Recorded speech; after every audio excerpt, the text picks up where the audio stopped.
What will be the next target of the SEC's enforcement regime? Troutman Pepper lawyers predict that crypto wallets and TradFi firms could face the agency's wrath. Crypto has made noncompliance its business model, at least according to U.S. Securities and Exchange Commission SEC Chair Gary Gensler. With that belief pervasive among the regulators primarily tasked with regulating securities in the United States, it is no surprise that enforcement actions involving cryptocurrencies are at an all-time high. In just a few years, we have watched a largely unregulated Wild West be transfigured into a central focus for the SEC and, to a lesser extent, the Commodities and Futures Trading Commission CFTC and Department of Justice DOJ. Ethan G. Ostroff and Michael S. Lowe are partners, and Samuel F. Rogers and Brett E. Broczkowski are associates for national law firm Troutman Pepper. Make no mistake, these regulators have not hidden the ball, at least with respect to their appetite for enforcement efforts. They have taken steps to ensure their efforts against the leading crypto players are widely received, including going after household name celebrities who, regulators maintain, could have misled investors or illegally promoted cryptocurrency. These enforcement actions have garnered mainstream media attention, with some resolved through multi-million-dollar settlements. See also the many layers of the SEC's first NFT enforcement action opinion. Perhaps the most surprising aspect of these enforcement actions, however, is how they have been brought to task.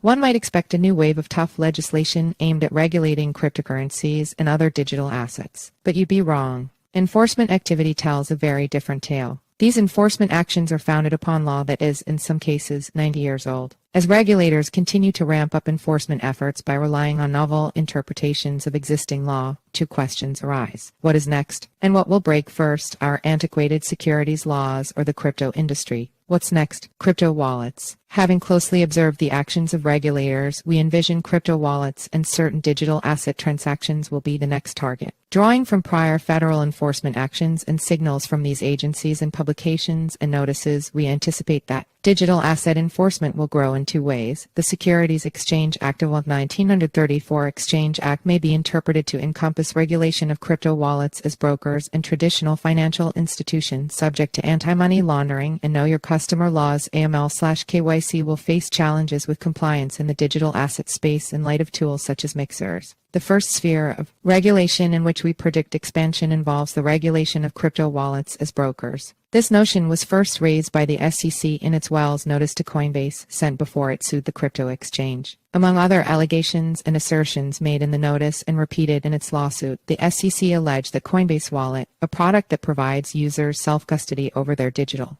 assets, was operating as an unregistered broker in violation of the Exchange Act. In response to the Wells notice, Coinbase argued that its wallet product is nothing more than software, and it does not perform any of the traditional functions customary of brokerage activities. In particular, the Exchange Act defines a broker as any person engaged in the business of effecting transactions in securities for the account of others. Coinbase reasons that the wallet can only be used to interface with secondary market transactions, and from Coinbase's perspective, these secondary market transactions do not involve investment contracts, and therefore, they are not securities. Coinbase further argued that its prior receipt of a 1% fee each time the wallet swap function was used, which it no longer collects, does not change the analysis. See also, what has the Blockchain Association actually achieved? Opinion: the SEC is not convinced. The agency sued both Coinbase and Binance, alleging that the firm's wallet services operate as unregistered broker-dealers. TradFi transactions. The second sphere in which we predict an expansion of enforcement is heightened regulation of traditional financial institutions engaged in digital asset transactions. With increased focus on new crypto tools and services, we expect that designing, implementing, and maintaining compliance systems to comply with AML/KYC laws will pose great challenges to these institutions, and therefore, it will quickly become a target for regulators. In particular,